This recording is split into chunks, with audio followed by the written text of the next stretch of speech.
So we've been talking about Blizzard for the last 2 weeks, I think. There's tons of stuff going on. You guys have probably been following it. They're getting sued by the I almost just said province of California, the state of California. But there's been some new stuff going on. Effective immediately, Blizzard CEO, I've usually heard him referred to as Blizzard president. Maybe he's both. I don't know. Not anymore. But Blizzard CEO J. Allen Brack is no longer CEO. He's going to be replaced by a duo team. He's being replaced by Jen O'Neill and Mike Ybarra, who will co-lead the company. J. Allen Brack said in response, "I'm confident that Jen O'Neill and Mike Ybarra will provide the leadership Blizzard needs to fully utilize." Blah, blah, blah, blah. Basically, he says they're going to be good.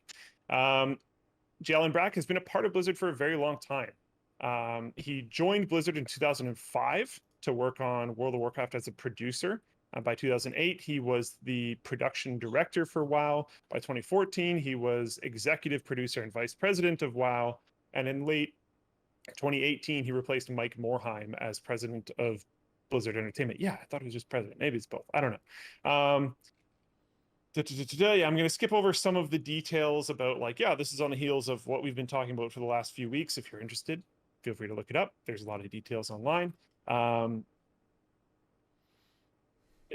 Yeah, the shareholders are suing Blizzard, which is an interesting take. They're creating a second lawsuit for the company to face. The lawsuit claims that executives made false and misleading statements during the SEC filings and failed to disclose a number of complaints made to the company's HR department over those years. It also cites unrest amongst employees as thousands signed an open letter condemning Activision Blizzard's initial response, followed by a walkout involving hundreds of developers. That being said, in response to the state of California suing Blizzard, the stock went and then has already fully recovered. So investors don't really actually care all that much. It seems, yep. As long as they continue to make that Warcraft money. Got to make that Warcraft money, which isn't making them as much money as of late, which is, interesting. Something that has been constantly stunning me, though, is... I guess we should bring that part up that you're reading right there. Oh, no, I was just, I'm just skimming. Go ahead. Okay, cool. Something that has constantly stunned me about this whole situation is that the big dog or the big rat, the CEO of the parent company, Activision Blizzard, Bobby Kotick, he has somehow dodged almost everything so far. It's been amazing. Rather impressive, I would say. The only thing that he's really been involved in this whole process that I've seen online is him saying that the initial response was tone deaf, and then immediately hiring a union busting firm. So I was kind of wondering what's going on with Bobby, right? So I just looked him up just to see, like, if he has anything in the background there. And this is not his first bout of issues with sexual harassment, not at all. We've been digging into Blizzard's past skeletons. A lot of the news in this harassment suit is from many years past, so I think it's okay to look into Bobby's past. Bobby Kotick and Andrew Gordon, head of Goldman Sachs investment banking division in Los Angeles, created a company called Cove Management as a company to manage a private Gulfstream 3 private jet, or whatever, that they jointly owned. And they hired former actress Cynthia Madvig as a flight attendant. Why does that matter? Well, in 2006, their pilot, Phil Berg, allegedly began a pattern of sexual harassment towards Madvig.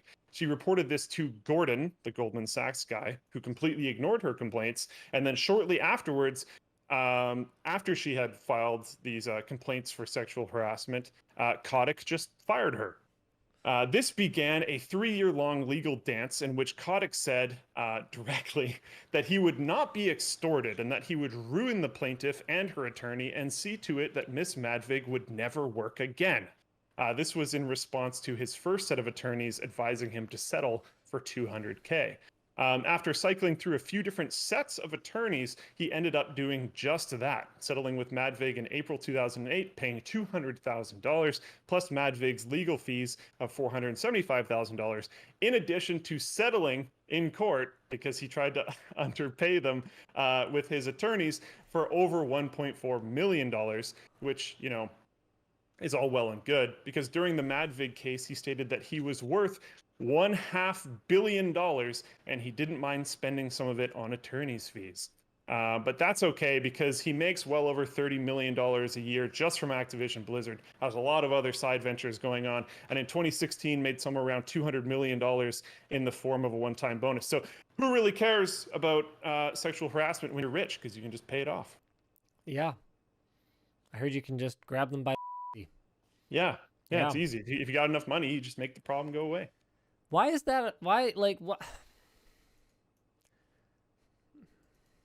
I mean, okay, I guess I know the answer, because what I was going to ask was, why does that work like that? And the answer is $1.4 million. Yeah. Oh, no, more than that. So More than that. 1.4 plus It's about 675,000. So about $2 million is the answer to that question. And you know what the craziest part of that story is that we're talking about someone that, relatively speaking, has their own notoriety, like has a reputation, right? Like has something to kind of lean on and go, yeah, you know who I am. You recognize me. Remember me? I was in that thing. This guy did something. If you're a nobody, you know, then what? How easily are you swept under the rug? It's terrifying.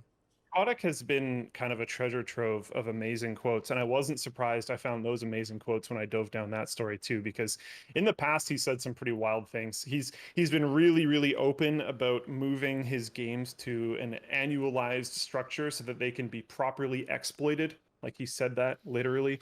When he started taking over at Activision Blizzard, he said, where is it? Where's this quote? One sec.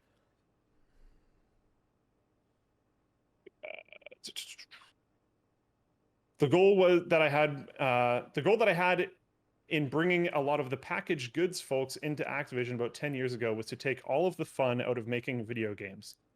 Kotick did this by creating an employee incentive program that really rewards profit and nothing else.